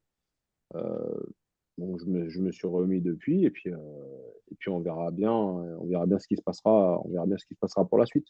Mais moi aujourd'hui, je parle, voilà, j'ai plus de chaîne, hein. Si on veut m'évincer ou autre, qu'on le fasse, mais je me tairai plus. Je me tairai plus. Aujourd'hui, aujourd'hui, je parle. Moi, Bah, et puis, pour rajouter un petit truc, je trouve que c'est vraiment pas dans l'intérêt d'un tel ou tel matchmaker, sachant que leur objectif, c'est d'apporter un maximum d'attraction, de même après une interview comme ça, dans laquelle où je pense pas qu'il y a des choses énormissimes qui ont été Non, voilà, on est d'accord. voilà, comme on t'a dit, je pense que c'est il en faut même peu, mieux hein, il en faut de te peu. faire combattre. Moi, voilà, Ouais. voilà, ce serait mon avis, je comprendrais pas qu'il y aurait Oui, mais des regarde, propos qui se tapent. pourquoi est-ce que je te dis ça? Je te dis ça parce que là, je fais une interview et la dernière fois que j'ai pris la parole publiquement, j'ai été menacé de licenciement. Ouais. Tu vois, donc je me dis que, en fait, à chaque fois que je vais prendre la parole et que je vais aller contre Lopez, bah, je risque le licenciement potentiellement. Mais ça, en fait, je dis ça simplement parce que j'ai été une première fois menacé de licenciement juste pour avoir fait une vidéo où je m'expliquais et où je disais que Lopez m'avait regardé de travers, elle avait regardé ma femme de travers, etc. Et qu'il avait une attitude inacceptable de la part d'un promoteur. Moi, j'ai eu des promoteurs, enfin, quand j'avais la gueule défoncée, ils venaient me voir, ils venaient s'assurer que tout allait bien. Le lendemain, je recevais un message sur mon téléphone me demandant si je m'étais bien remis, me remerciant pour la qualité du show, pour l'investissement, etc. bah, tu crois qu'après mon combat, Lopez, il m'a écrit pour savoir comment j'allais. Et ça encore, ça encore une fois, c'est pas une obligation. Mais pour moi, c'est juste du savoir-vivre.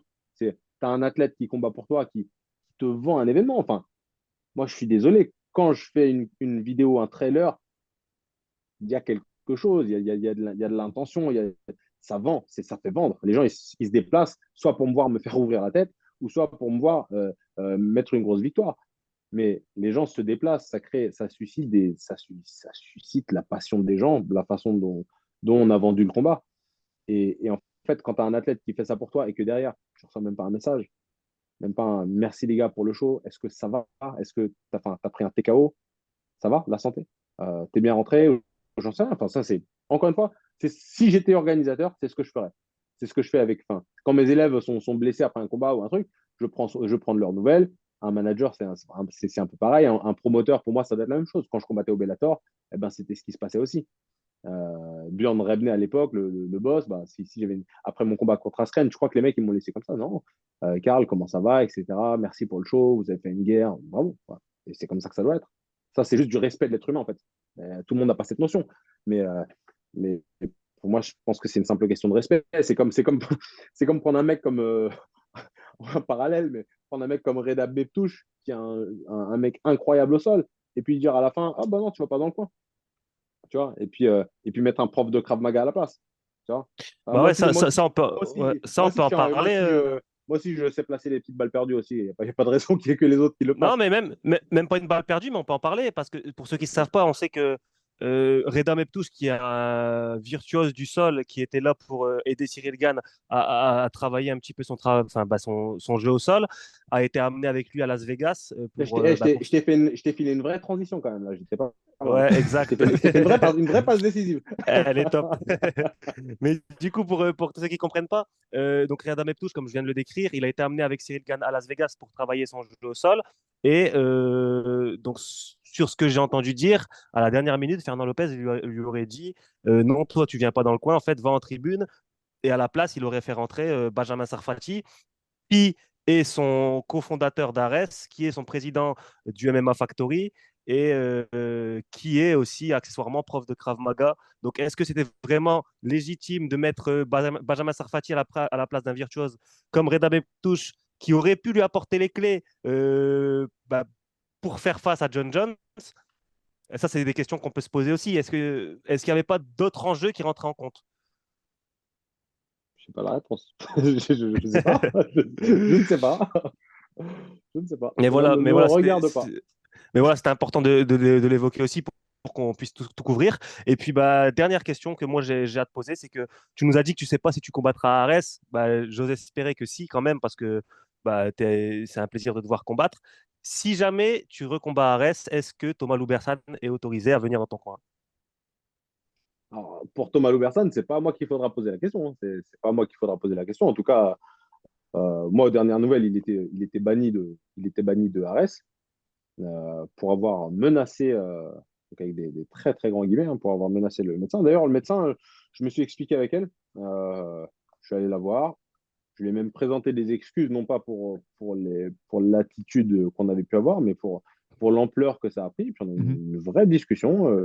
Puis on s'est mis dans une pièce, on s'est mis dans une pièce à part, on a discuté, c'était cool. Et je la remercie aussi d'avoir pris le temps de discuter avec moi, c'était cool.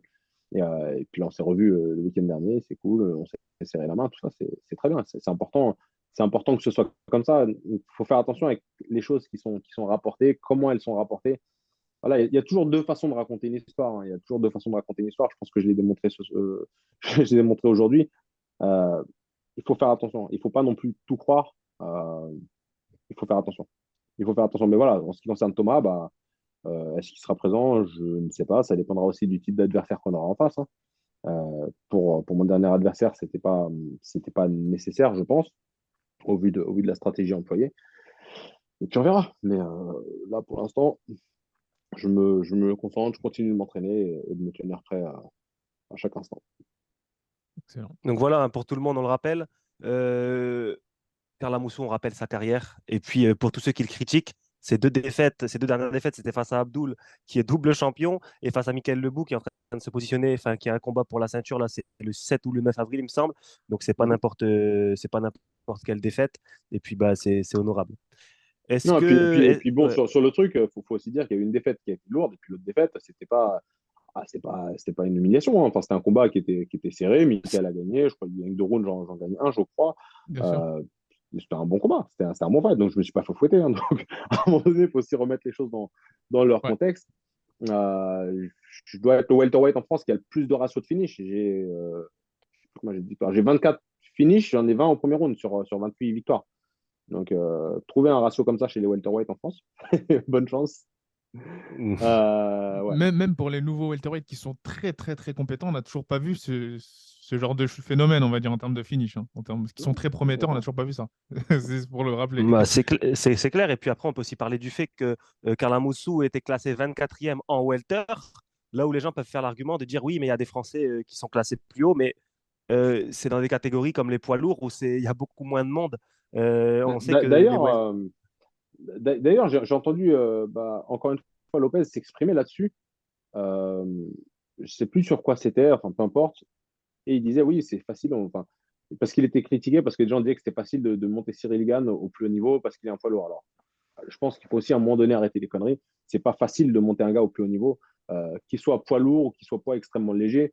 Donc, ce que Lopez a fait avec Francis, ce que Lopez a fait avec Gann, c'est une perf énorme. C'est une perf énorme, vraiment. Chapeau à lui, félicitations.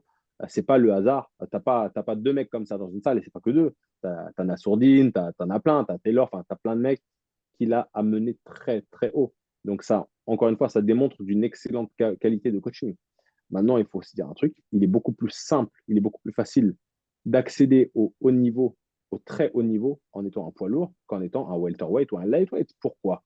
Parce que tu vas dans la rue, tu vois combien de mecs fit de 2 mètres et 120 kilos. Non, ça n'existe pas. Il T'en y vois en a pas. pas, il y T'en en a vois pas. pas. Non, en Donc plus, c'est à des l'échelle, gars comme c'est à Cyril ou l'échelle, Francis.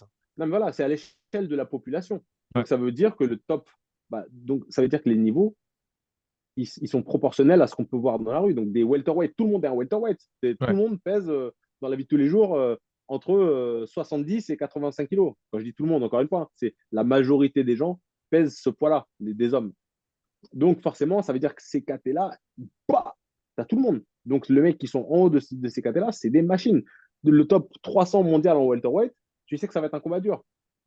Si tu sors du top 40 en heavyweight, il n'y a personne.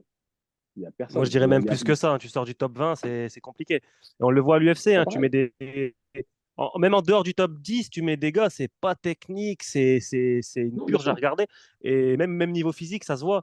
C'est Mm. des gars qui sont pas forcément fit. Donc forcément, quand tu as des gars comme Francis Ngannou et Cyril Gane, Mm. je dis pas que c'est facile, Mais Gann, c'est un mais vous m'avez phénomène. compris. Moi, je le répète, Gann, c'est un phénomène. Et c'est justement pas parce que je donne cet exemple justement d'effectivement du niveau qui est plus faible dans les catégories très élevées ou très basses qu'il faut minimiser le niveau de Gann. Gann, il est super fort.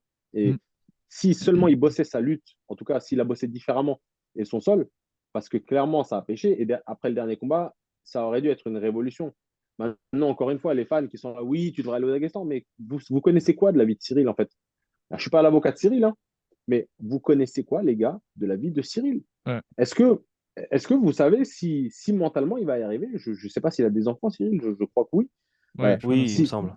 il a des enfants, alors on lui enlève, on le sort de son truc où il est plus avec sa femme et ses enfants. Est-ce que mentalement il va pas break down? Est-ce qu'il va pas s'écrouler plutôt que d'apprendre? Est-ce qu'il va pas être malheureux tous les jours? Est-ce qu'il va pas chialer dans son coin en cachette le soir parce que ses enfants lui manquent? Probablement. Moi, j'ai fait des camps quand j'avais 20 ans que je ne ferai plus aujourd'hui parce que j'ai une femme et un enfant. Et parce que moi, sans ma fille, je suis mort. Donc, tu peux pas. Moi, je peux pas partir aujourd'hui. Je peux pas, si tu m'envoies 2 mois quelque part, je vais être à la mort parce que je serai pas avec ma fille. Et que moi, je suis collé à ma fille tout le temps. Tout le temps, tout le temps, tout le temps. Oh, elle dort avec moi dans le lit et on est tout le temps collés. Et moi, tu m'enlèves ça, je suis mort. Je suis mort. Donc, c'est pour ça, les gens, encore une fois, arrêtez de dire oui, le Gann doit faire ça. Non, Gann doit bosser. Alors peut-être, oui, je pense qu'avec la prime qu'il a touchée, il peut certainement payer des mecs du Daghestan pour venir. Mais tous les mecs du Daghestan, et là Lopez l'a dit aussi, et il a tout à fait raison, tous les mecs du Daghestan ne sont pas les meilleurs lutteurs du monde. Hein. Il y a des Dagestanais qui sont des boxeurs taille. Voilà, mais effectivement, il pourrait certainement s'améliorer fortement en lutte. Mais encore une fois, faut-il donner l'opportunité à des gens d'aider? Thomas l'a dit, hein, dans une interview, Bersan, il aurait très certainement pu aider Gann. Et je suis certain qu'il aurait fait un travail de dingue avec lui. Mais encore une fois, il y a des conflits qui font que on passe par outre et qu'on ne met pas toutes les chances de notre côté. Et je pense que ça, c'est par exemple un truc. Moi, je ne suis pas non plus l'avocat de Thomas, mais je pense qu'effectivement, s'ils avaient pris un Thomas Louversan dans leur France, ça aurait probablement changé quelque chose. Et je dis pas ça, et je dis pas ça à cause du rapport que j'ai avec Thomas, mais parce que il faut mettre toutes les chances de ton côté. Et c'est ce que j'ai fait moi quand j'ai affronté Abdul. J'ai dit, OK, voilà, euh, Thomas, faut que tu viennes, donc je vais me donner les moyens de t'avoir dans mon camp, etc. Ouais, ouais, clairement. Bah voilà, ouais, bah je pense que c'est une bonne façon de penser. Ça résume bien un petit peu ce que beaucoup de personnes pensent. Est-ce que toi, Sigma, tu avais quelque chose à rajouter peut-être? Non, non, mais c'est vraiment pour appuyer. Je pense qu'aussi, c'est juste pour finir là-dessus.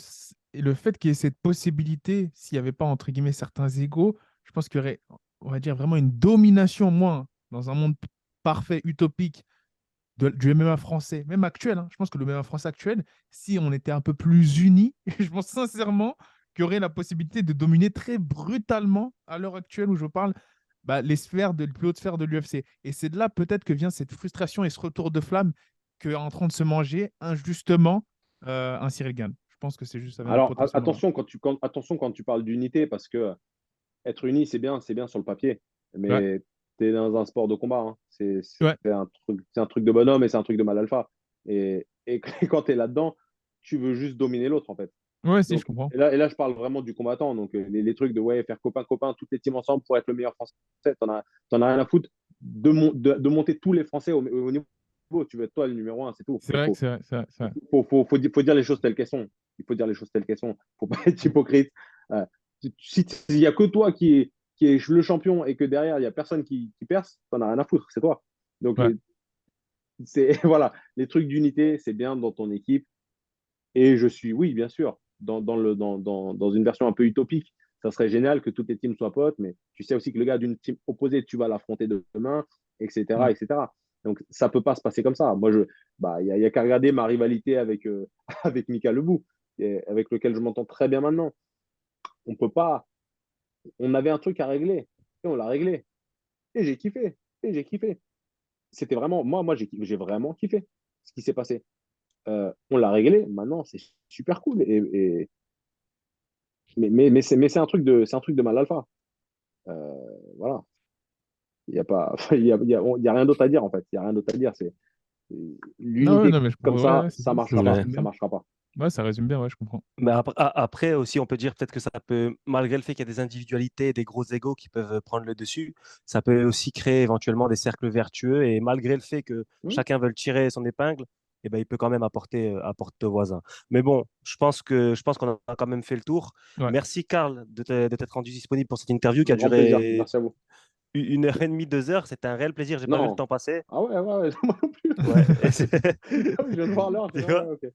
Ouais. Ok. Mais voilà, bah, c'était un réel plaisir. Si tu as un dernier mot à dire, une dédicace, un truc à faire, je te laisse la parole. Alors, écoutez, merci à tous ceux qui donnent de la force tout le temps. C'est toujours un kiff de recevoir des gentils messages, du soutien, même parfois des conseils. Et merci à vous. Et puis un gros, gros big up à mon équipe Strike Academy.